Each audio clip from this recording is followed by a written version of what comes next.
Hello, class. So before I begin my lecture today, I just wanted to say something.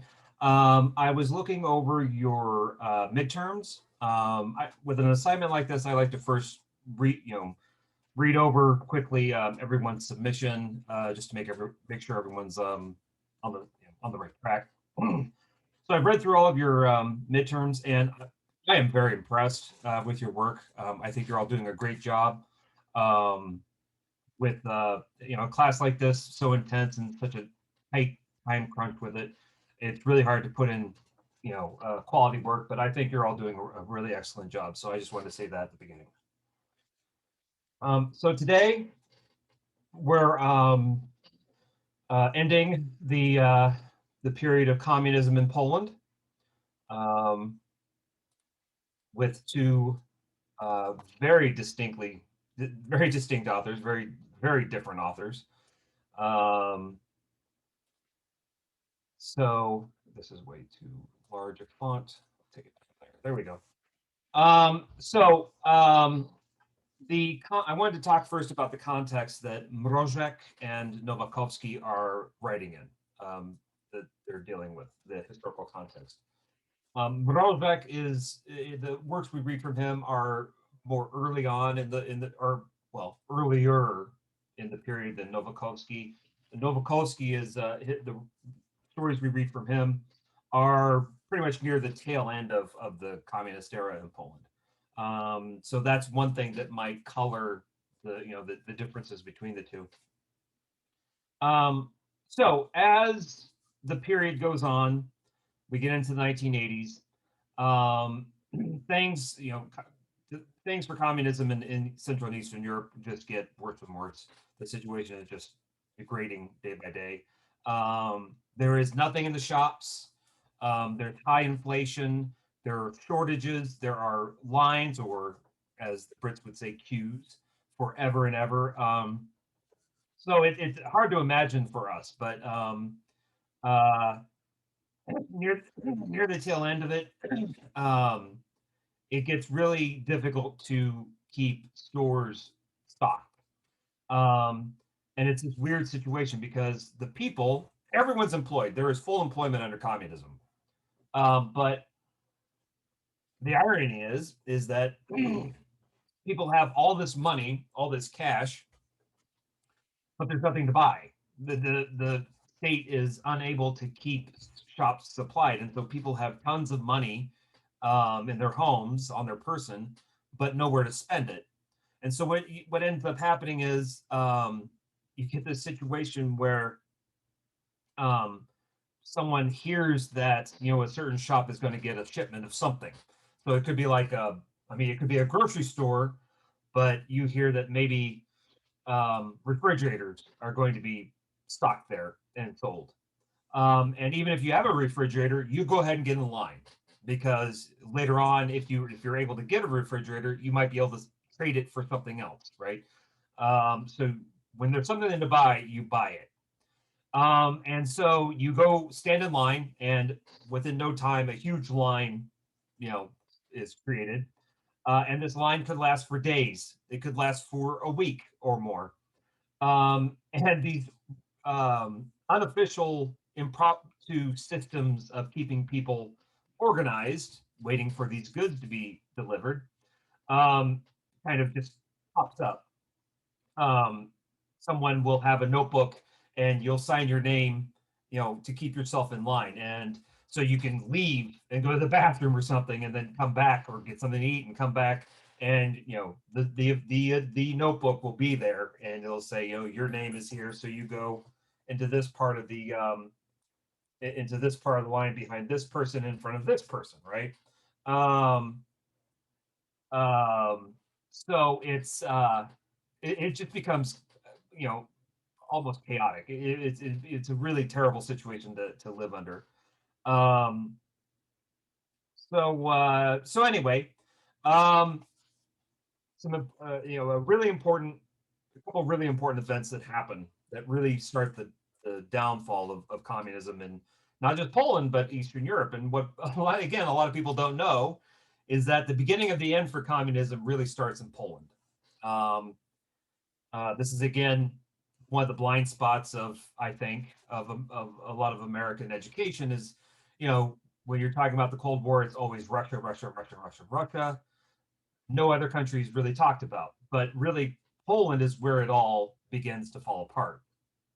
Um, if I could just go off on a tangent here quickly, it was a weird time to be alive, even as an American growing up in a small town out in the middle of Kansas. I always kind of paid attention to news, even as a young person. But I have a distinct memory of watching all this kind of come down. I remember um, Bulgaria or maybe Romania. No, I think it was Bulgaria. There were protests, worker protests going on around this time, near, you know, around 88, 89, when it finally all collapsed. And I remember seeing this news report about these, I think they were mine workers, and they were protesting the government, and they were all carrying flags. No, it had to be Romanian. They were all carrying Romanian flags, but they had cut the communist symbol out of the middle of it. So in all the communist countries, you know, you had your national flag, and then a lot of them would just plant a symbol of the National Communist Party in it. And all these workers had taken their flags and cut out the communist symbol. So there are all these flags with this big hole in the middle. And I remember thinking, I mean, I have this distinct memory, and I remember looking at this and thinking, this is wild. This is insane that this is crazy moment that these people are marching through the streets with big flags with holes in the middle of them. And it was a very clear comment. It was like, you know, Romania, but no communist party. You know, I mean, this was a distinct statement. And I remember the news report about Ceausescu, who was basically the dictator of Romania. He had given this speech on top of this building. I've actually seen the spot where he gave his last speech, and a riot ensued. People stormed the building, trying to overthrow the government, and he had to be helicoptered off. And within like a day, he was executed summarily by the military. Um, so anyway, so it was a crazy time. But back to Poland. So an important date in this period for Poland is September 17, 1980. And on this date, at the Lenin shipyard in Gdańsk, which is on the Baltic Sea, it's a port city in the Baltic Sea. So at the Lenin shipyard, really it was Gdynia. So Gdańsk is often cited, but there's what they call the Tri-City area in northern Poland along the coast. It's Gdańsk is kind of the medieval town. Gdynia is the blue collar working class town where all the ships get made, and then this more northern city is called Sopot, and it's on the coast, and it's more of the vacation destination. It's beaches and a big long pier and hotels and stuff.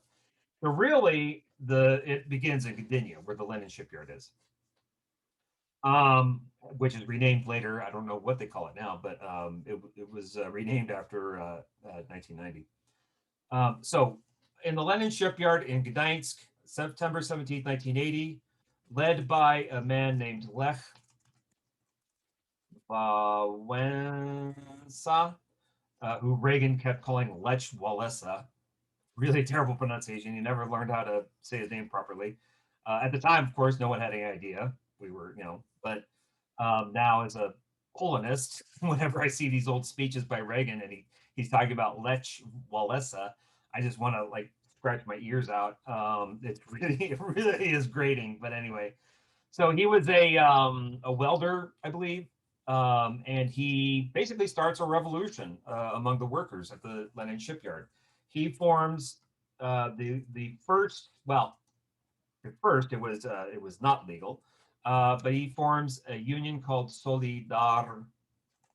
No, no, Solidarność, and Solidarność just means solidarity, and it becomes the first legal trade union in the Warsaw Pact countries. So basically in communist Europe, um, which always kind of blows my mind because the ideal of communism is for everyone to belong to a union. But if you weren't part of the party, you weren't in a union. As far as the parties of Central Europe and Eastern Europe were concerned. So this was the first legal trade union in the Warsaw Pact bloc. Um, and the fact that it was able to form in Poland, that the government basically gave them permission to form after a lot of struggle. Uh, it really kind of illustrates the fact that compared to other communist countries of the time, Poland had a level of freedom that you didn't see in these other places. Czechoslovakia was especially repressive. Romania was terribly repressive. Bulgaria. So most of these countries were much more oppressive than Poland. Stalin once said that trying to fit communism into Poland was like trying to put a saddle on a cow. So that's kind of a famous quote of his. Yeah, I think it was Stalin. It was not Lenin. It was Stalin. And so, in most communist bloc countries, farms were oh, what's the word? I should have. I'm trying to extemporize, and I should. I should just write paragraphs instead of just notes. I'll end up thinking of the word later. But basically, in most communist countries, they took farmland from the farmers and made it all common. So basically, you would be forced to work. You were told to go work on the farm. It didn't belong to farmers themselves. This did never happen in Poland. Farmers, the peasantry, really got to keep their land. Again, after some fights, but but it really illustrates how much freer Poland was compared to other communist bloc countries. But this comes crashing to an end. And I mentioned this in the last lecture, December 13th, 1981, General Jaruzelski, the leader of the Communist Party, and so the leader of the state, declares stan wojenny, or martial law. So he gets on top, and this is a video from day 7. He gets on TV. He says, things have gotten out of hand. I am enacting martial law. There will be restrictions on every aspect of life. Good night. And then it just cuts to static, and you don't have TV for like a couple days. Your phones don't work. The military comes out in the streets. So it's a very scary time to be in Poland for a few years. Now, something interesting, I think, about stan wojenny. So this literally means state of war. So, it's always kind of funny to talk about. So martial law, that sounds drastic, and it is a drastic measure. But linguistically, when you hear martial law, you understand what it means, but it's almost euphemistic, right? It's not really saying what it is, right? Don't beat around the bush. Martial law is state of war. So we are in a state of war. But when you declare a state of war, when you're not at war with someone else, with another country, it's basically the government saying, we are in a state of war with the citizens, right? The government, the military is in a state of war with with the people. And that's really what martial law is. The government declares an emergency, and because of whatever, and so it becomes the government and the people become antagonists in this kind of almost not really civil war, but in this struggle. And so it always, Stan Wojenny always kind of, it's always funny to talk about with students who don't know Polish, to tell them what this really means. Now, this will be important when we get to post-communist or post-communist section, the 1990s, which I believe is just next time, isn't it? No. Yeah, I think so. Um, there's a story where this mistranslation, this misunderstanding of language is going to be very important. So keep that in mind. Uh, Meanwhile, though, Nowakowski, one of his stories is translated as State of War. Now, I kind of have a bone to pick with the translation. It really should be, it should have been titled, translated as Martial Law, because that's what it is. um, when an American reads that story, or when an English speakers read that story, they don't understand what this means, what this state of war is. And so I think it was a missed opportunity. I think the translator really should have gone for martial law, but whatever. I didn't get to translate it. So it begins on December 13th, 1981, and it is in reaction not just to Solidarnosc, Solidarity's activities, although that was the main purpose. But they cracked down on lots of what they would call subversive groups. Um, the activities of solidarity was really the match that lit the whole thing, but they cracked down on lots of people. And one of the really famous, a really kind of famous um, um, actions was Operatia Hyacinth, or Operation Hyacinth. So hyacinth is a, you don't know, I think that's right. That could be, is a flower. So this was a secret police activity where they went to they basically cracked down on the gay community of Poland. This was they raided. It was almost like Stonewall in the '60s in New York. They raided gay bars, other gay meeting spots. They arrested uh, anyone who was known to be gay, interrogated them, took information down. They eventually let them go, but this was probably a week long terror action against the gay community of Poland. So it's something I write about in my book, actually. Um, so this goes on for a while. This state of war, this martial law goes on,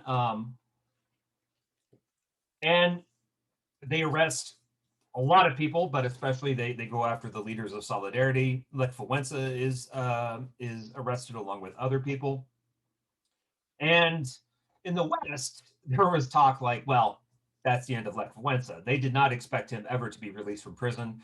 They expected him to die in prison um, earlier than later. They figured the communist authorities would basically just get rid of him somehow.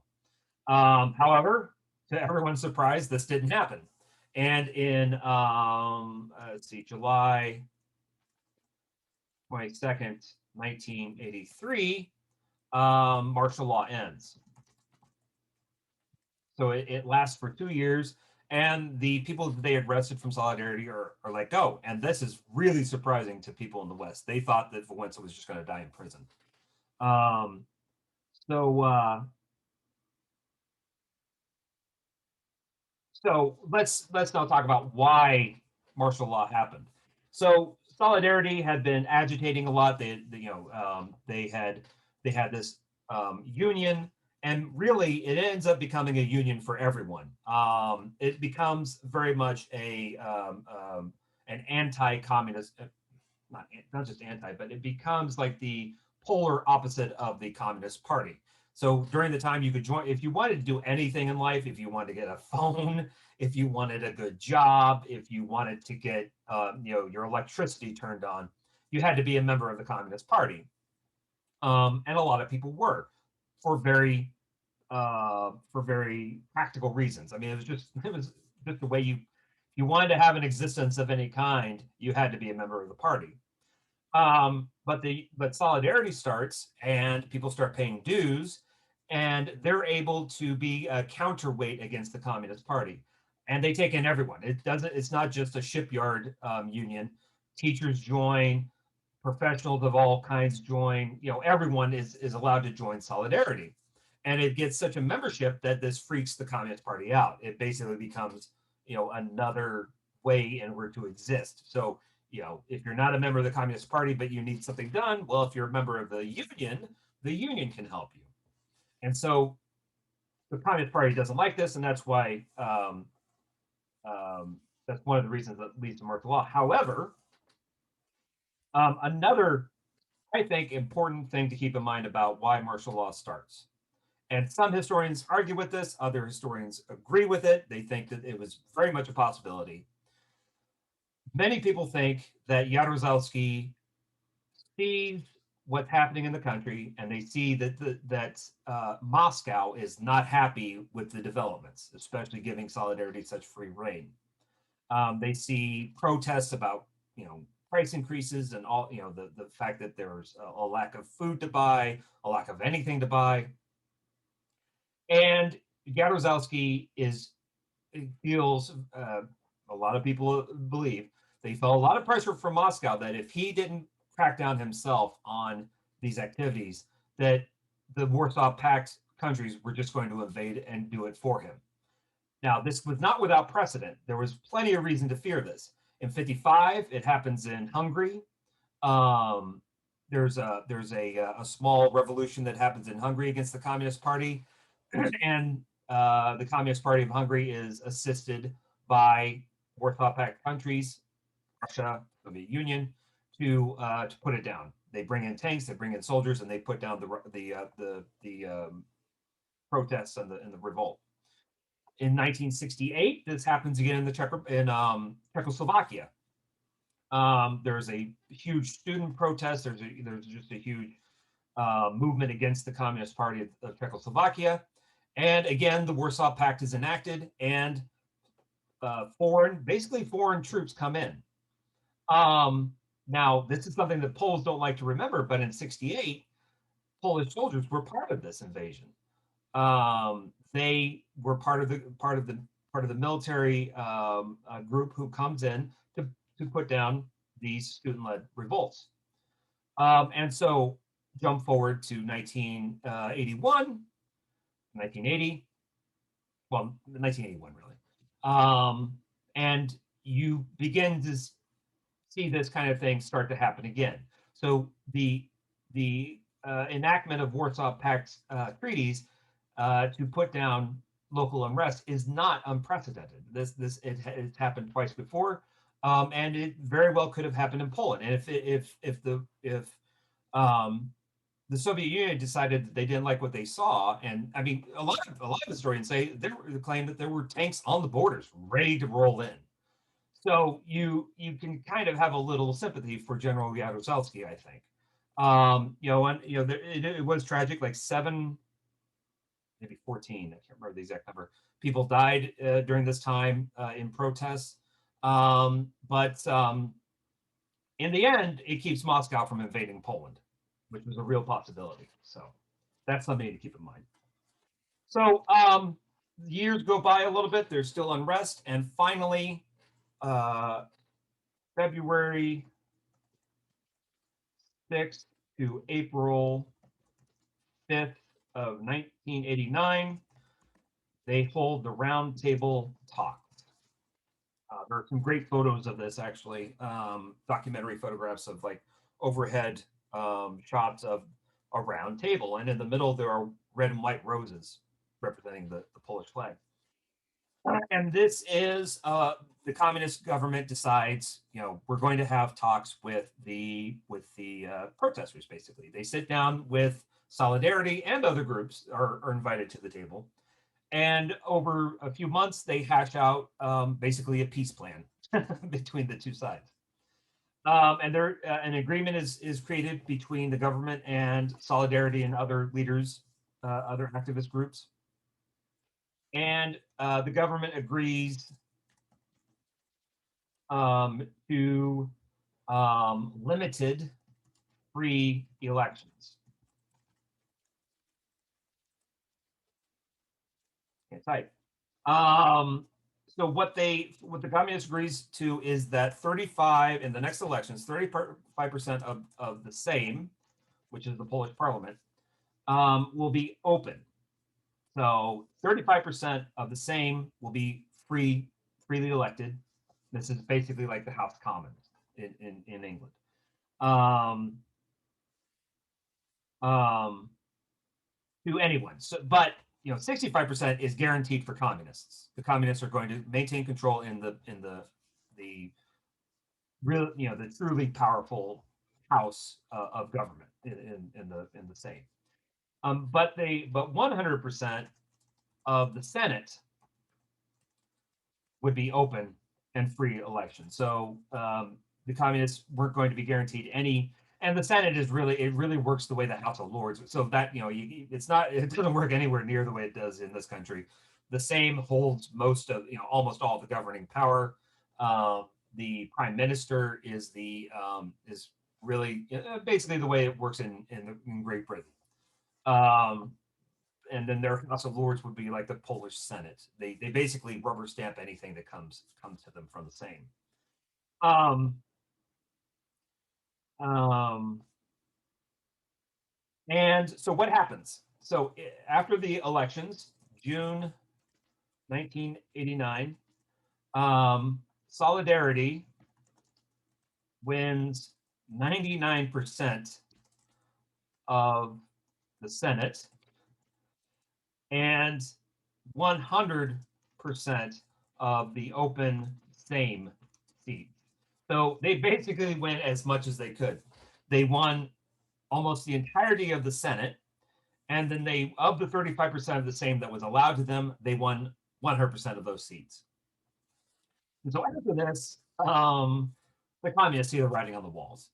They see where the attitude. They were hoping that there would be some kind of support for the kind of order that the Communist Party represented among the people, but the people just surprised them. And the communists, they could see what was happening. They were like, nah, we are not going to, it is obvious that we can't win this. So they basically say, okay, new elections, everything's open. We are going to have 100% free elections in a year. And so Solidarity wins almost everything.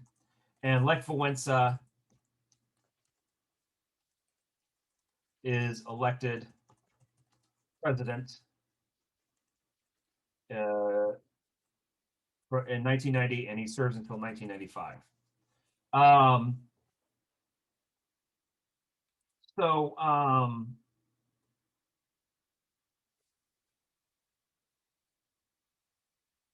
Ironically, well, not ironically, it might be irony might be a good word to use here. So he only served one term because Solidarity are a great revolutionary movement. He and Wałęsa is a great revolutionary, but revolutionaries often make terrible democratic leaders. And, he wasn't well educated. And so he didn't really know what he was doing. And almost immediately after Solidarity comes in, they're not dealt a very nice hand in the first place. It's not a very easy hand to come in with. But the economy, well, there's a sharp increase, the sharp takeoff of the economy. They basically just open the economy up. It's called shock. They call it shock therapy. And a lot of economists and historians have kind of looked back and criticized it and said, if you'd done it slower, if you had taken smaller steps and done a gradual transition into a market economy, it would have been a lot easier transition. You would have had the problems that you had. So, for example, they just basically said there is no such thing as the black market anymore. If you have something to sell, just take it out into the street and you can sell it, right? So you have this, you have a lot of stories of overnight success of people. So in weird things like selling garlic. Basically, there was nothing to buy at the time. So one example I heard is a family would drive their tiny little. There were these little cars, Fiat, like the tiniest Fiats you could imagine.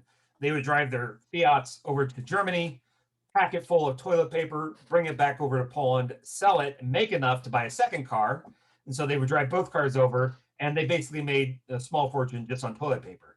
There was a famous story of a woman becoming almost wealthy, definitely rich, just on selling garlic because you couldn't get garlic anywhere, and so she was able to get garlic somewhere, bring it, and sell it.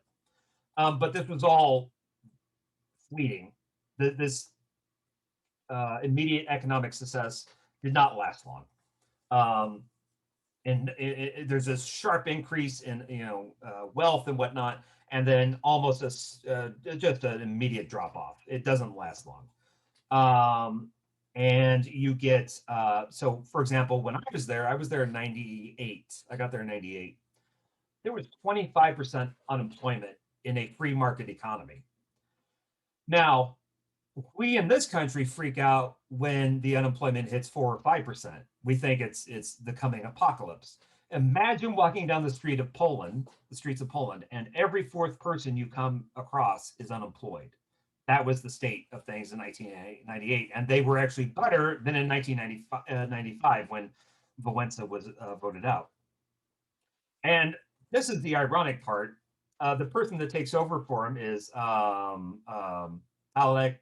Alexander Kwasniewski. Alexander Kwasniewski is elected in 96, and he serves 2 terms, so 10 years.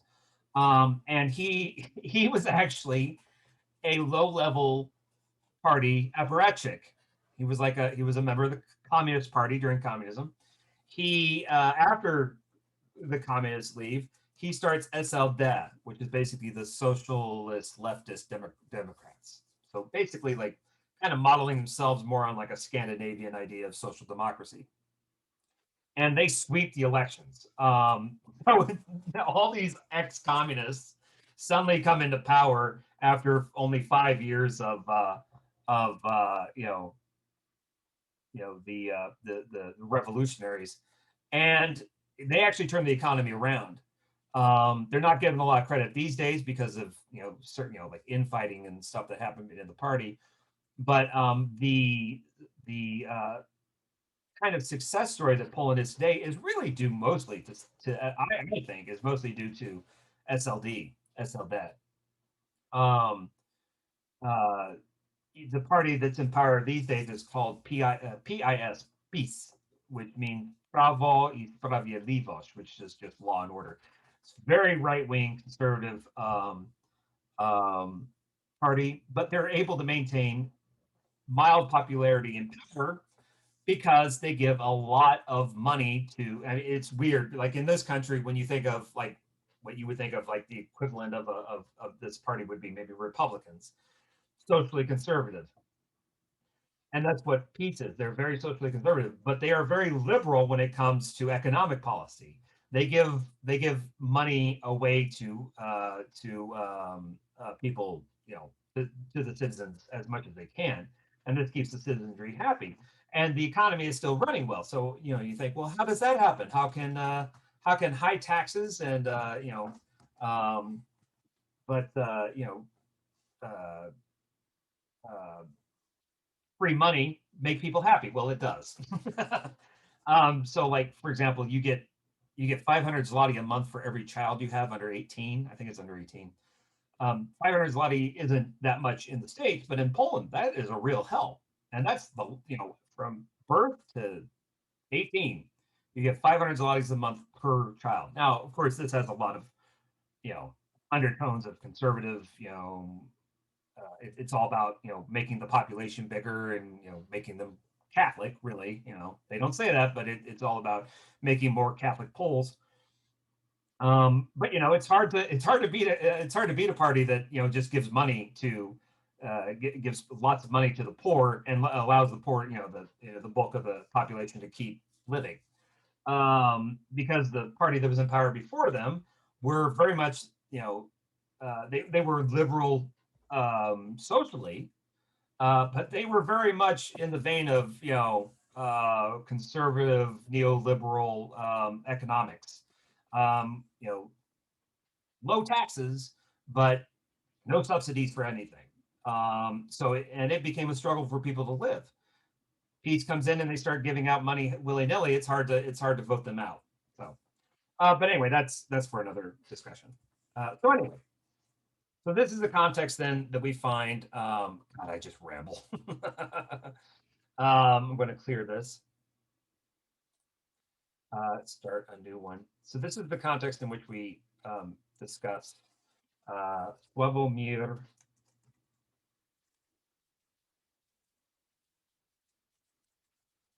And I can't make a j.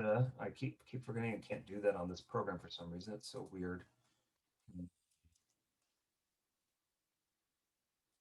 I've got to make it somewhere else, copy it, and then put it here. So Slawomir Mrozek, 1930 to 2013, and 1013. So he is a central figure in the theater of the absurd. He's mostly known for his plays, actually. Um, so he's in the vein of Beckett and Ionesco. I don't know if I'm pronouncing that right. He's Romanian. So the theater of the absurd is this international movement in theater, in drama, and he's kind of a central figure. He's not really talked about much in Anglophone studies because he was Polish, but he's actually well known around the world as an absurdist playwright. I don't know if you've heard of Samuel Beckett, but he was Irish, I believe. He wrote the play Waiting for Godot. That might be familiar to you. It's just basically about these two guys, and all they're doing the entire play is waiting for Godot, and Godot never shows up. So absurdity. I think you get the point. Um, so looking at stories, um, something to keep in mind is their humor and the biting satire that they employ. They're very funny, I think. I think all the stories that we look at are just hilarious, but they're also satirical. That's an important element of what they're doing. Through the humor, they're satirizing the communist state of Poland. Um, Themes that you should keep in mind are conformity, the struggle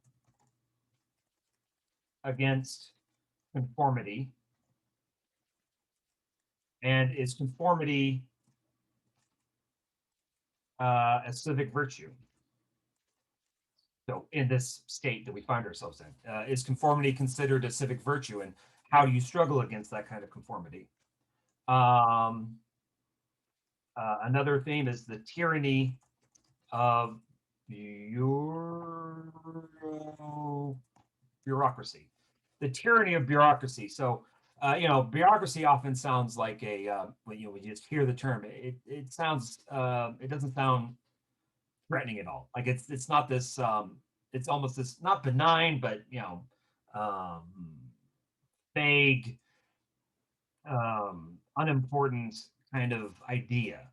But in the communist states, bureaucracy becomes the ruling power, becomes the ruling ideology. More and more levels of bureaucracy make it more and more difficult to. Did I spell that right? Bureaucracy. Yeah. You're no. Yeah, I spelled it right. Uh, bureau. Bureau, I don't think I spelled it right. I'm sorry. Let me.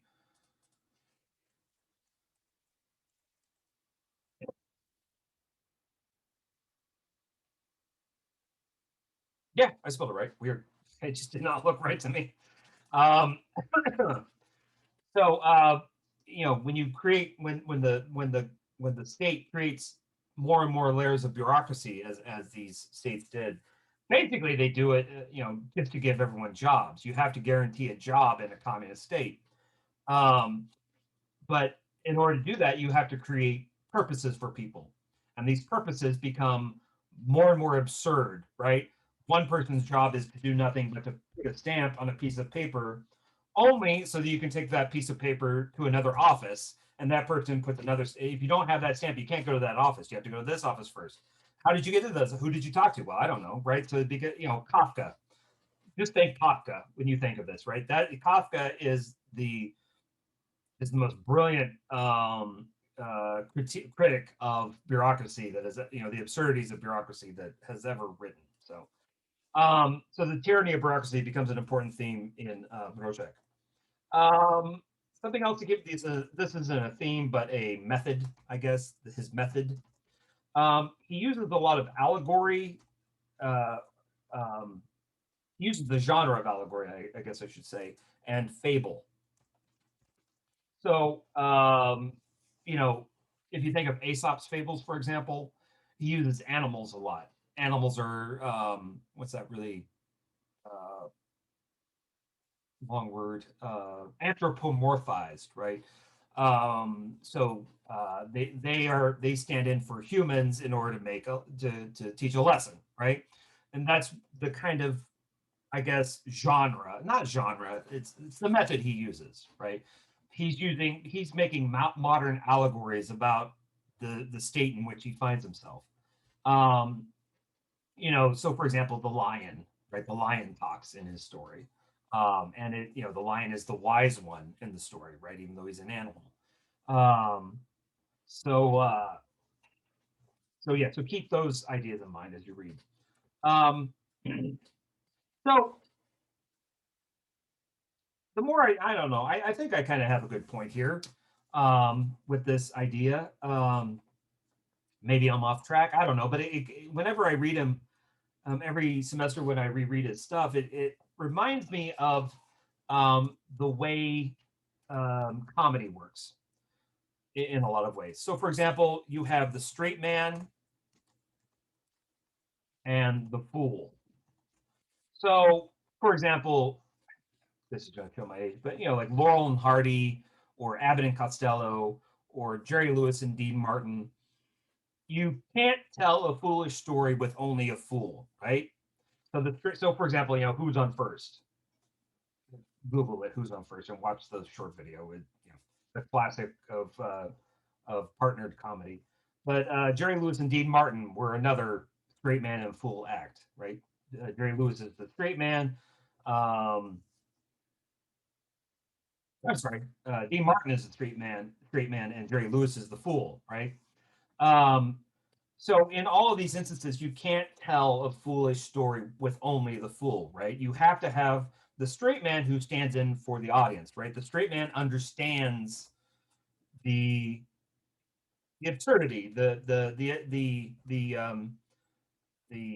confusion that's happening that creates comedy is because the fool doesn't quite understand something about the situation. But it's probably more difficult to play the fool than the straight man, right? The fool has to play ignorance, right, in order for the joke to work. But what's happening here, this kind of turns that dynamic. Well, doesn't really turn it around. It actually completely undermines it, um, because there is no there is only the straight man in these stories, right? But what that means is that, well, what I think that means is that the government or the party ends up being the fool in stories, right? So you have a straight man in all the stories. There's no obvious fool anywhere. But what you kind of discover looking at the stories closely is that it's actually the party who is the fool. They're the ones being made fun of, right? So I don't know, take that as you will. Maybe it works, maybe it doesn't. It's something that I still kind of play with in my head as I read his stuff. So anyway, so for example, we have the lion, and I think this is a genius use of the allegory style. It's almost right out of Aesop. The monument. So the monument. If you just do a little like Googling, like 1905 and monument and revolution or something. So this might be alluding to a revolution in Russia of workers and peasants against the monarchy, which would sound like something that the Communist Party would appreciate. But note, in the end, there is nothing but suspicion about anything, right? So in Poland at the time, in 1905, there was another workers and peasant revolution, but it was directed against Russian control over Poland. So, what is this monument to? We're never really told. Um, Basically, this was a kind of forgotten fourth uprising against Russia. So what is Mrozek suggesting here? So keep that in mind. Background to an era I think is just really strange. You have this old man who remembers pre-independent Poland. He remembers independent Poland, the interwar period, and now he's living in the communist era. So he's living in he's experienced these three very distinct historical moments and attitudes and different ways of having to live, and he seems to be stuck. Right, he's found himself in yet a new reality, and he can't let the other ones go. So, and the drummer's adventure is short, but I think hilarious. I think it the point of the drummer's adventure is just to laugh. I think it's a hilarious story. So then we have Nowakowski, who is so utterly different than Mrozek, right? So he lived 1935 to 2014. So Mrozek's attitude as an absurdist to these things he sees is to laugh, right? That is the best kind for him. That is the best kind of resistance he can um, uh, put up against this repressive power, is to laugh at its face, be over its absurdities. Nowakowski sees these, he approaches this same repressive regime, and he is unable to laugh. Right? It is not laughable. The situation he finds is tragic, drastic, dark, and miserable. Right? His style has often been called dirty realism, and I think that is a really great way to describe his writing. The dirty realism of the everyday struggle to live in communist Poland, basically, right? I think it's just the perfect moniker for his style of writing. So I've already explained, stan wojenny, the state of war, the story state of war. So keep that in mind when it says state of war. It means this period of time when, you know, not only was the government repressive, but it was it was a terribly repressive moment in Polish history. So yes, he is much more pessimistic than Mrozek, um, or at least he's more obvious about his pessimism. Mrozek may be pessimistic um, in his satire, but that for Mrozek, coming to pessimism is almost like a defeat, right? It's much better to just, you know, um, stay laughing, right? To continue laughing in the face of this regime is a victory, right? He would probably see Nowakowski as kind of losing to the regime, right?